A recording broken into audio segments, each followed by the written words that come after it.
نحمدک و نستعینک نصلی و نسلم علی رسولک۔ آج ہم انشاءاللہ قرآن حکیم کلاس میں سورۃ البقرہ کی آیت نمبر 228 کو سمجھیں گے۔ گزشتہ نشست میں ایلا کے بارے میں یعنی عورتوں کے قریب نہ جانے کی قسم اٹھا لینے کے بارے میں گفتگو ہوئی کہ جو لوگ یہ قسم اٹھا لیتے ہیں کہ عورتوں کے قریب نہ جائیں گے تو ان کے لیے 4 مہینے کی مہلت ہے۔ چونکہ یہ قسم اٹھا لینا بھی ایک طرح کی طلاق ہی ہے، اس لیے اب اگلی آیات میں طلاق کے بارے میں رہنمائی فراہم کی جا رہی ہے کہ اگر طلاق ہو جائے تو پھر کیا کریں۔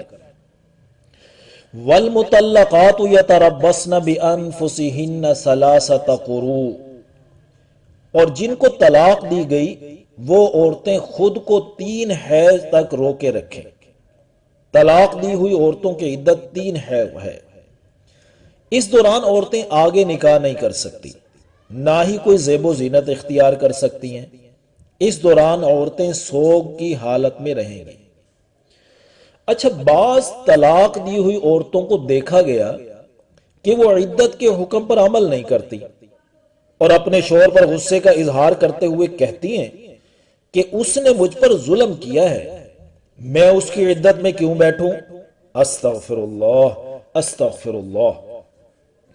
آج کی مسلمان عورت کو یہ بھی معلوم نہیں کہ عدت کا تو حکم اللہ کی طرف سے آیا ہے۔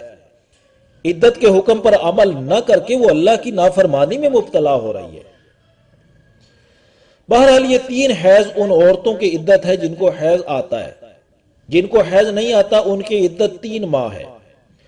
اور اگر وہ طلاق دی ہوئی عورتیں ایسی ہیں کہ ان کے خامدوں نے ان سے صحبت نہیں کی اور خلوت سعیہ بھی نہیں ہوئی تو ایسی عورتوں کی عدت ہی نہیں ہے۔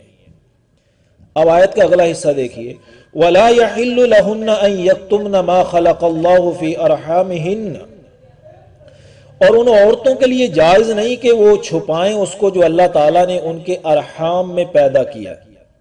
یعنی طلاق دی ہوئی عورتیں اگر حاملہ ہیں تو وہ اپنا حمل مت چھپائیں۔ حاملہ ہونے کی صورت میں طلاق دی ہوئی عورت کی عدت وضع حمل ہوگی، یعنی جب تک حمل ہے عدت باقی ہے۔ اس دوران کسی اور شخص سے نکاح کرنے کی اجازت نہیں ہے، لہٰذا عورتوں کے لیے جائز نہیں کہ وہ اپنا حمل چھپائیں۔ ان کن یؤمن باللہ والیوم الآخر، اگر وہ ایمان رکھتی ہیں اللہ پر اور یوم آخرت پر۔ دیکھیے یہاں کھلے لفظوں میں وضاحت نہیں فرما دی اللہ تعالیٰ نے کہ ان احکام پر عمل اللہ پر ایمان کا تقاضا ہے، اور یوم آخرت پر ایمان کا تقاضا بھی یہی ہے کہ اس دن پیشی ہوگی اور انہی احکام کے بارے میں باز پرس ہوگی۔ اگر کسی عورت سے اس عدت کے بارے میں کوئی کمی کوتاہی ہو چکی ہے تو وہ اللہ سے توبہ استغفار کرے، اللہ تعالیٰ غفور الرحیم ہے، امید ہے معاف فرما دیں گے۔ وَبُعُولَتُهُنَّ أَحَقُّ بِرَدِّهِنَّ فِي ذَلِكَ إِنْ أَرَادُوا إِصْلَاحًا، اور اس عدت کے دوران ان عورتوں کے شوہر یہ حق رکھتے ہیں کہ واپس لوٹا لیں اگر ارادہ اصلاح کرنے کا ہو۔ یعنی اگر ارادہ اصلاح اور درستگی کے ارادے سے رجوع کرنا چاہیں تب یہ کام کریں۔ اگر مقصد تنگ کرنا ہو کہ عورت کو لٹکا کر رکھیں گے تو نامہ اعمال میں جرائم کا ہی اضافہ ہوگا نا، اور کیا ہوگا۔ اور رجوع کا حق صرف اس صورت میں ہوگا جب 1 یا 2 طلاق دی ہوں۔ اس پر بیوی کو انکار کرنے کا اختیار نہیں کہ اب میں اس کا رجوع قبول نہیں کرتی، اس کا حق اللہ نے ان کو دیا ہے۔ ہاں اگر 3 طلاقیں دے چکے پھر خاوند کو رجوع کرنے کا بھی حق نہیں رہے گا۔ اب آیت مبارکہ کے آخری حصے میں مرد و عورت کے کمبینیشن کے بارے میں ایک ضابطہ اور بنیادی قانون بیان کیا جا رہا ہے کہ اگر گھرانہ اس قانون کے تحت زندگی گزارے نا تو وہ ہر قسم کے فتنہ و فساد سے محفوظ رہے گا، بصورت دیگر گھر جہنم کا نقشہ پیش کرے گا۔ دیکھیے آیت کو، وَلَهُنَّ مِثْلُ الَّذِي عَلَيْهِنَّ بِالْمَعْرُوفِ، اور عورتوں کا بھی حق ہے جیسا کہ مردوں کا ان پر حق ہے دستور کے مطابق۔ یعنی جس طرح اللہ تعالیٰ نے مردوں کے حقوق رکھے ہیں اسی طرح عورتوں کے بھی رکھے ہیں. جس طرح عورتوں کے ذمے ہے کہ وہ مردوں کے حقوق ادا کرتی رہیں، اسی طرح مردوں کے بھی ذمے ہے کہ وہ عورتوں کے حقوق ادا کرتے رہیں. ہاں یہاں پر ایک بات یاد رہے، اس آیت میں جو مساوات اور برابری بتائی جا رہی ہے وہ اس بات میں ہے کہ مرد و عورت پر حقوق کی ادائیگی یکساں طور پر واجب ہے. ادائیگی یکساں طور پر واجب ہے، اور ان حقوق کی ادائیگی میں کوتاہی کرنے پر سزا بھی ایک جیسی ہے. عورت کوتاہی کرے گی تو دن قیامت عورت کو سزا ہوگی، مرد کوتاہی کرے گا تو مرد کو سزا ہوگی. تو یہ مساوات اور برابری حقوق کی ادائیگی میں ہے. حقوق میں برابری نہیں ہے کہ مرد اور عورت کے حقوق ہی ایک جیسے ہیں، نہ کہ جو کچھ مرد کرے گا وہی کچھ ہم عورتیں کریں گی، ہرگز نہیں. عملی زندگی میں ہر کسی کا میدان الگ ہے.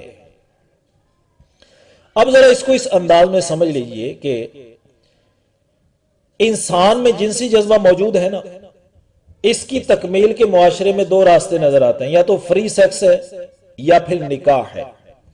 شریعت نے فری سیکس کو گناہ کبیرہ قرار دیا اور نکاح کا طریقہ اللہ رب العزت نے رائج فرمایا.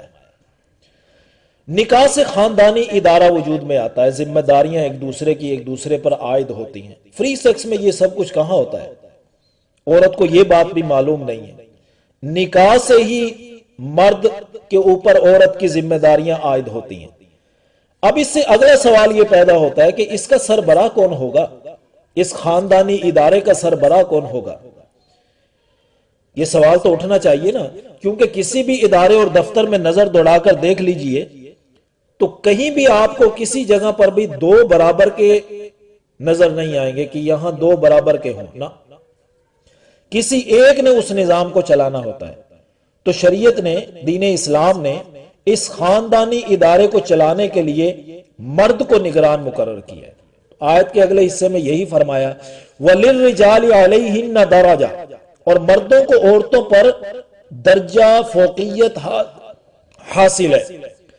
یعنی گھر کی سربراہی اور نگرانی کی ذمہ داری مرد کو سونپی گئی ہے. اور یہ بھی ذہن میں رہے جس پر ذمہ داریاں زائد ہوں گی اس کے حقوق اور اختیارات بھی تو زیادہ ہوں گے. اگر حقوق و اختیارات ذمہ داریوں کے مطابق نہ ہوں تو ذمہ داری ادا ہی نہیں ہو سکتی. اچھا پھر کہہ رہا ہوں، ذرا غور کیجئے، مرد کا میدان الگ ہے، عورت کا میدان الگ ہے. اگر یہ ایک دوسرے کے میدان میں گھسنے کی کوشش کریں گے تو دنیا میں فساد ہوگا.